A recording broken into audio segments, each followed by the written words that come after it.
nyt siis ollaan kotona etätöissä, niin kuin aika moni muukin maailmassa tällä hetkellä. Ja mitenkäs sattuikin sopivasti, että mun piti just tehdä seuraava julkaisu päivittäistavaroista. Ja nyt kun Suomessakin on alkanut vessapaperin hamstraaminen ja muu, niin puhutaan siitä. Ihan alkuun mä haluan pistää jokaisen miettimään, että mitä oikeasti tarvii hädän hetkellä. Onko se vessapaperi vai olisiko sittenkin esimerkiksi ruokaa? Ja tää älä osta mitään haastehan sopii tällaiseen poikkeustilanteeseen tosi hyvin, että jos on jo alkanut vähän kelailemaan, että mitä oikeasti tarvii ja mitä ei, niin nyt sitten ehkä ei tarvii enää muuttaa elämäänsä niin paljon tällaisen poikkeustilanteen sattuessa. Mut aloitetaan nyt tästä vessapaperista, koska se puhuttaa kaikista eniten. Oikeastaan siis vessapaperiahan ei hirveästi edes tartteisi. Tai esimerkiksi mä olin tuolla Madagaskarilla vaihto-oppilaana, niin siellä ei ihmiset käyttänyt vessapaperia. Ja Suomessakin meillä on käsisuihkut käytössä ja sillä varmasti selvittäisiin, jos oikeasti vessapaperi olisi lopussa. No, vessapaperia kun ostaa, jos ostaa ja sitä oikeasti tarvii, niin kannattaa miettiä, että onko sillä vaikka joku ympäristömerkki. Ja tosiaan tää on tätä keltaista vessapaperia ja sitten on sitä värjättyä tai valkastua vessapaperia myös olemassa.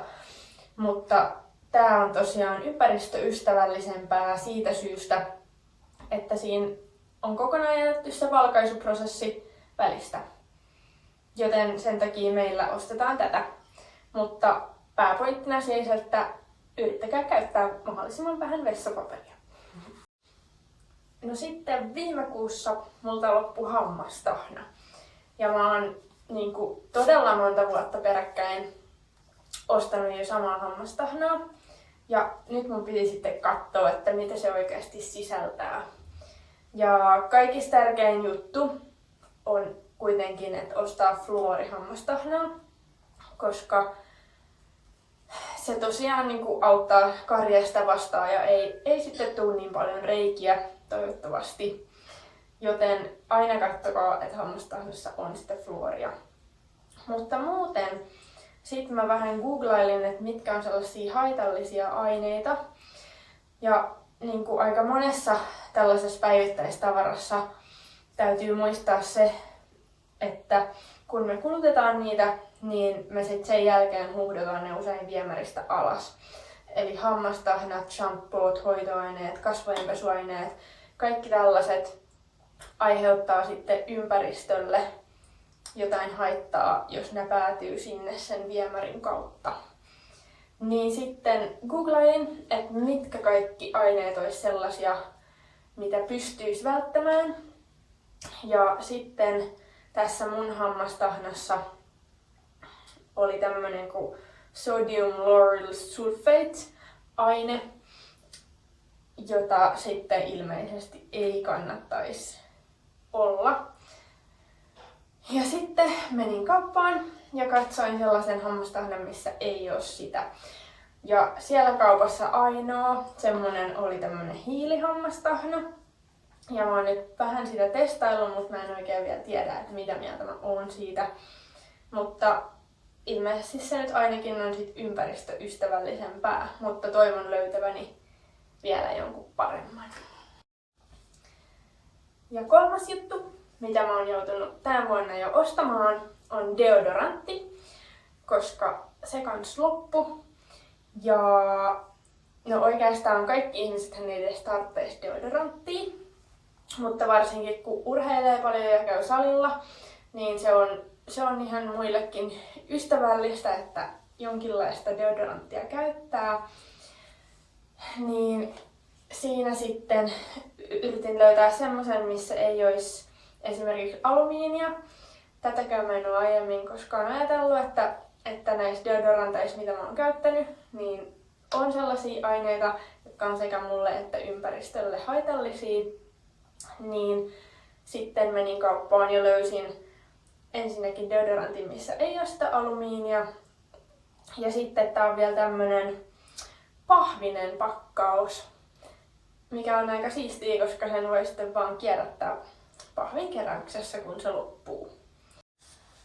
No, muita ostoksia mä en ole sitten joutunutkaan onneksi tekemään päivittäistavaroihin liittyen tänä vuonna. Mutta se johtuu osittain siitä, että mä jo viime vuonna ja sitä edellisenä vuosina olen ajatellut asiaa, että miten mä voisin tehdä mun valinnoista kestävämpiä. Niin niistä muutama vielä tässä.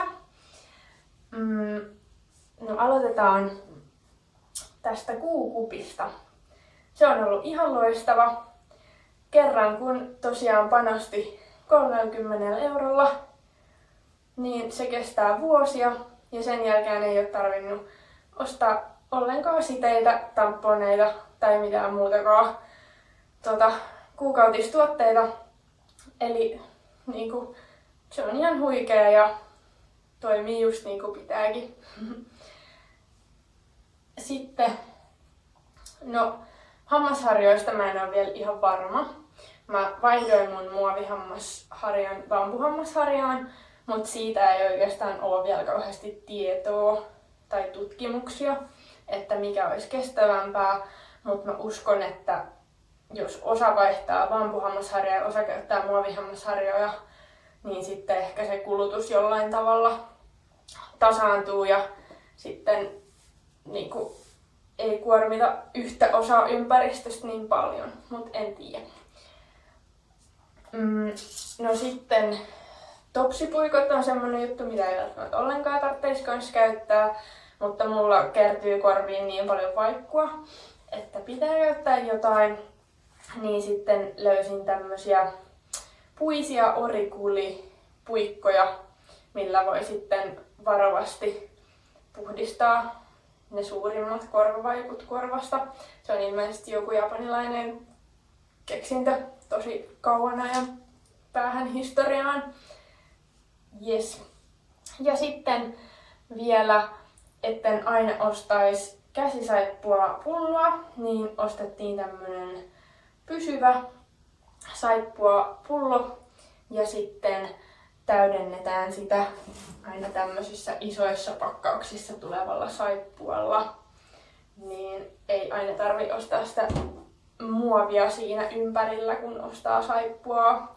Mutta toi kestää ihan tosi kauan ja ei varmaan niinku pitkään aikaa tarvi ostaa mitään saippua, kun on toi iso pakkaus. Mut siinäpä oikeastaan kaikki mun mietinnät tällä kertaa. Miettikää, kun menette sinne kauppaan, että tarvitteko te oikeasti niitä juttuja. Muistakaa, että se ruoka on oikeasti tässä poikkeustilanteessa se tärkein asia.